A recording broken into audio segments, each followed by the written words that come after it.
चरित्रे महान संगीत तज्ञांची या विषयांतर्गत आज आपण जगप्रसिद्ध सनई वादक बिस्मिल्ला खान यांच्याबद्दल माहिती घेणार आहोत.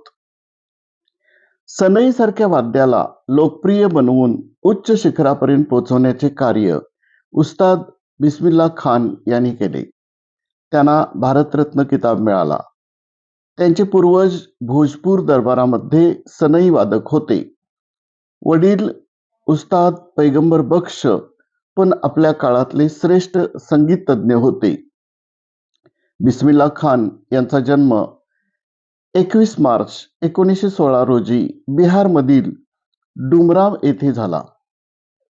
2001 मध्ये त्यांना भारताचा सर्वोच्च सन्मान भारतरत्न देण्यात आला.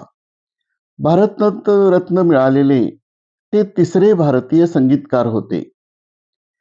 एकेकाळी उस्ताद बिस्मिल्ला खान यांना अमेरिकेतून फोन आला की तुम्ही इथेच राहा, आम्ही तुम्हाला सर्व प्रकारच्या सुविधा देऊ.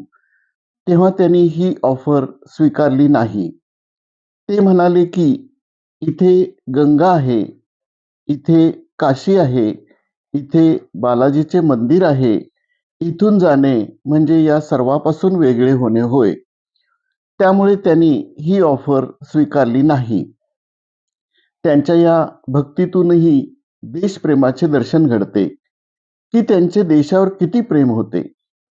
बिस्मिल्ला खान यांचा बिहारी मुस्लिम कुटुंबात पैगंबर खान आणि मिथनबाई यांच्या घरी तेधी बाजार डुमराव बिहार येथे भाड्याच्या घरात जन्म झाला.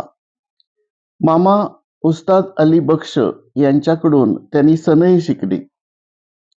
ख्याल गायकी लखनौच्या उस्ताद मोहम्मद हुसेन कडून शिकले. त्यांचे भाऊ शमशुद्दीन उच्च कोटीचे सनई वादक होते. त्यांचे निधन झाले. 1956 मध्ये त्यांना राष्ट्रपती पदक मिळाले.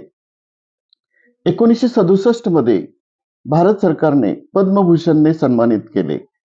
सनई वादक म्हणून बिस्मिल्ला खान श्रेष्ठ कलाकार होते, जे जगात लोकप्रिय व प्रतिष्ठित होते.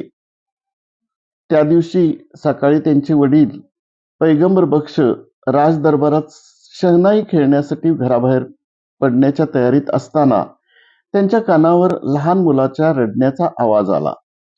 अचानक त्याच्या तोंडून सुखद भावनेने बिस्मिल्ला हा शब्द बाहेर पडला. त्याने अल्लाहची कृतज्ञता व्यक्त केली. त्यांचे बालपणीचे नाव कमरुद्दीन असले तरी पण तो बिस्मिल्ला खान म्हणून ओळखला जाऊ लागला.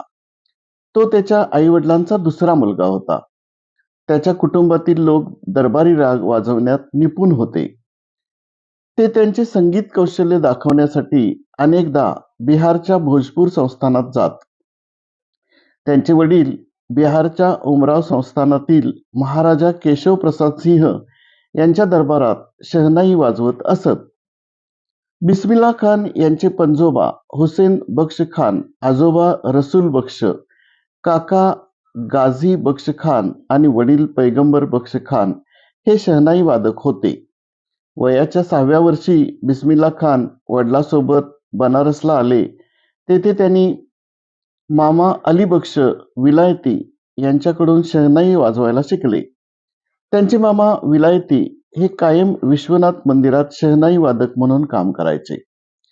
उस्तादांचा विवाह 16व्या वर्षी त्यांचे मामा सादिक अली यांची दुसरी मुलगी मुगन खानम यांच्याशी झाला. त्यांच्यापासून त्यांना 9 मुले झाली. तो नेहमीच चांगला नवरा असल्याचे सिद्ध झाले. त्याचे आपल्या पत्नीवर खूप प्रेम होते, पण शहनाईला त्यांची दुसरी बेगम असेही म्हटले जायचे. तेथे 66 लोकांचे एक कुटुंब होते, ज्यांची देखभाल तो करत असे आणि त्याच्या घराला कधी कधी बिस्मिल्ला हॉटेल असेही म्हटले जात असे. सलग 30-35 वर्षे आध्यात्मिक साधना, दररोज 6 तासांचा रियाज हा त्यांच्या नित्यक्रमात समाविष्ट होता. अली बख्श मामूच्या मृत्यूनंतर खान साहेबांनी एकट्याने हे वाद्य तब्बल 60 वर्षे उंचीवर नेले. बिस्मिल्ला खान हे शिया मुस्लिम असले तरी ते इतर भारतीय संगीतकाराप्रमाणेच धार्मिक विधींचे जोरदार समर्थक होते. बाबा विश्वनाथांच्या नगरातील बिस्मिल्ला खान हे विचित्र पण अनुकरणीय अर्थाने धार्मिक होते. तो बाबा विश्वनाथ मंदिरात शहनाई वाजवत असत. याशिवाय गंगेच्या काठावर बसून तासनतास रियाज करत असत. ते 5 वेळचे उपासक होते. नेहमी सणामध्ये सक्रिय भाग घेत असत, परंतु रमजानमध्ये उपवास करीत असत. गंगाजी आणि काशी विश्वनाथपासून दूर राहू शकत नसल्याने बनारस सोडण्याच्या विचाराने ते व्यथित झाले. त्यांचा जातीवर विश्वास नव्हता. त्यांच्यासाठी संगीत हा त्यांचा धर्म होता. ते आपल्या सामान्य संस्कृतीचे खरोखर शक्तिशाली प्रतीक होते. खरं खोटं देव जाणे, पण त्यांच्याबद्दलचा एक किस्सा सांगितला जातो. ते एकदा एका कार्यक्रमामध्ये शहनाई वादनासाठी गेले होते. कार्यक्रम संपल्यानंतर ते मॅनेजर जवळ आपले मानधन घेण्यासाठी गेले असता मॅनेजरने त्यांना एका व्हाउचरवर सही करण्यास सांगितले. खान साहेब शिस्तीत शिस्तीत सही करत असताना मॅनेजरने त्यांना विचारले, खान साहेब, आपले शिक्षण थोडे कमी झाले काय? तेव्हा ते म्हणाले, होय, जरा व्यापामुळे शिक्षणाकडे दुर्लक्ष झालंय. तुमचं शिक्षण किती झालंय? त्यांनी मॅनेजरना विचारले.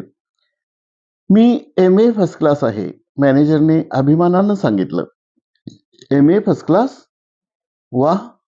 MA फर्स्ट क्लास किती असतील हो? खानाने विचारले. असतील की, हजारो असतील, लाखो असतील, मॅनेजरने उत्तर दिलं. बिस्मिल्ला खान किती आहेत? खानाने सावकाश विचारलं. मॅनेजर खजील झाला, उठून उभा राहिला.